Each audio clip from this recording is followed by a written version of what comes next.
राम नारायण राम. आज समाजात जे सत्ताधारी लोक आहेत, जे नेते आहेत, ते योग्य कार्य करत आहेत का? ज्यांना लोकांच्या भल्यासाठी लोकांनी निवडले, ते लोकांच्या भल्यासाठी कार्य करत आहेत का? मॅनमेड संविधानामुळे जे सत्ताधारी लोक आहेत, ते योग्य दिशेने जात आहेत का? आज जगात लढाईचे आणि संघर्षाचे वातावरण आहे, ताणतणावाचे वातावरण आहे. एक देश दुसऱ्याचा शत्रू बनला आहे. सगळे आपापले स्वार्थ पाहत आहेत.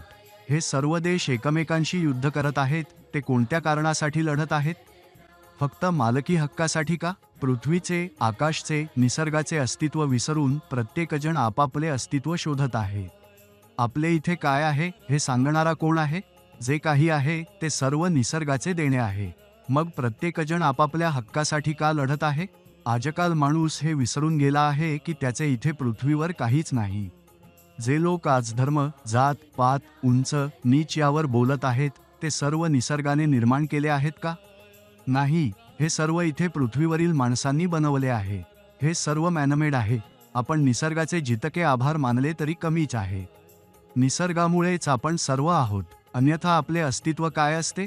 निसर्गानेच आपल्याला जीवन दिले आहे. विवेक आणि बुद्धी ही सर्व निसर्गातूनच मिळाली आहे. जे काही कार्य आपण जीवनात करत असतो, ते आपल्याला आपल्या विवेकाच्या आधारावर करायला हवे. विवेकच आपल्याला सांगतो की काय योग्य आहे आणि काय अयोग्य आहे. जीवनात अनेक वेळा असे होते की आपण चुकीचे कार्य करण्याचा विचार करत असतो आणि तेव्हाच आपल्या अंतर्मनातून एक आवाज येतो, रुको, हे कार्य करू नको, हे योग्य नाही.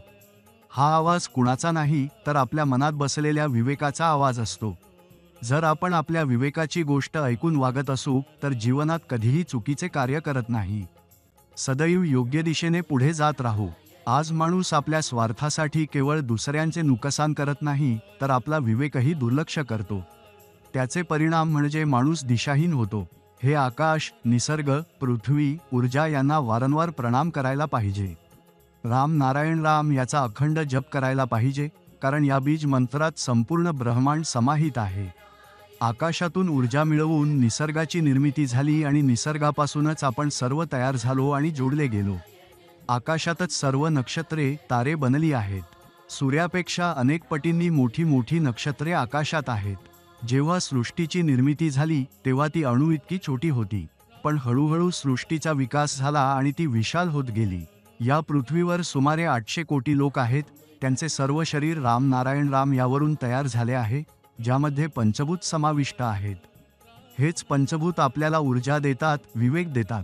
हेच विवेक आपल्याला जीवनाचा खरा अर्थ समजावून सांगते की शेवटी जीवन कसे आणि कोणत्या प्रकारे जगायचे आहे. या कार्यक्रमाद्वारे आम्ही वारंवार तुम्हाला हे सांगत आलो आहोत की जर आपण आपल्या विवेकाची गोष्ट ऐकली नाही, तर आपल्याला मोक्ष मिळणार नाही. आपल्याला सर्व माहीत आहे की प्रत्येक माणसाच्या शरीरात 50,000 कोटी आत्म्यांचा वास आहे.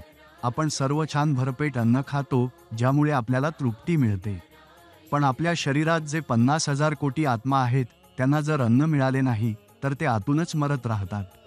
नंतर आपल्याला शरीरात असलेल्या या 50,000 कोटी आत्म्यांचा ऊर्जा संपुष्टात येते. म्हणूनच अत्यंत महत्त्वाचे आहे की आपण सर्व आत्मचिंतन करावे, आपल्या अंतर्मनाची ऐकावे आणि आपल्या विवेकाच्या सूचनांना अनुसरावे.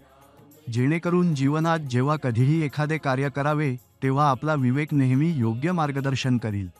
आणि राम नारायण राम याचा जप करत राहा, कारण हे एक असे नाव आहे जे तुमच्या जीवनाचा उद्धार करते. तुमचे सर्व स्वप्न आणि इच्छाही पूर्ण करते. तुमचा अंतरात्मा तुमच्याशी जुळवून घेतं.